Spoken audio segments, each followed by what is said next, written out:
Well, hey everybody, Dan here for Life Thoughts. I want to come to you today and bring you a word of encouragement if you are battling depression. Some years ago, I was so depressed that I was suicidal.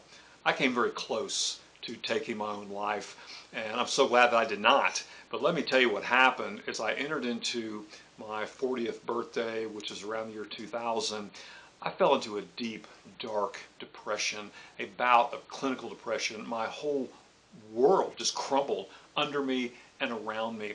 I battled depression and anxiety off and on throughout my life, but in the year 2000, everything just fell apart for me. I went to see my doctor. He said, Dan, you are clinically depressed. He put me on antidepressants. And I was on antidepressants for a few years. So I'm going to be honest with you and tell you they really didn't help. In fact, they made me feel worse. Now, let me do a disclaimer and say if you are taking antidepressants under a doctor's care and they're helping, then stay on them. I'm not telling you to go off your antidepressants if they're helping. And so please hear me very carefully on that. In my case, they did not help me. I mean, I felt worse. And so under my doctor's guidance, I weaned myself off of them. And I tried some other strategies, exercise, diet, and I just hung on for a period of 5 or 6 years, just barely putting one foot in front of the other. I wasn't enjoying life. In fact, I was miserable. At one point, I don't know, probably around the year 2004, 2005, I was at a crossroads. I began to think that dying would be better than living with this misery. But after a lot of prayer, a lot of careful consideration, I realized I did not want to put my wife, my children, my friends, my extended family, my parents through losing me in that way. And so I just pushed on, miserable but pushed on. At some point, as I entered into the year 2006, I began to get angry at being depressed. And let me show you what depression kind of looked like for me, and sometimes still does.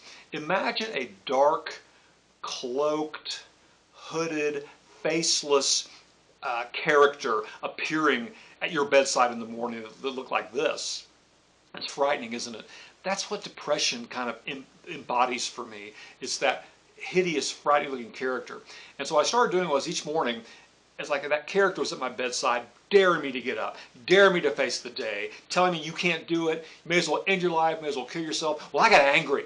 I got angry at that thing. I started getting out of bed, standing up, getting dressed, gritting my teeth, giving that thing the finger and saying, you, depression, I'm tired of you ruling my life. I'm tired of you ruining my life. I'm going to live my life. I just started pushing through it every single day. And at some point in the spring of that year, 2006, it's like the clouds parted.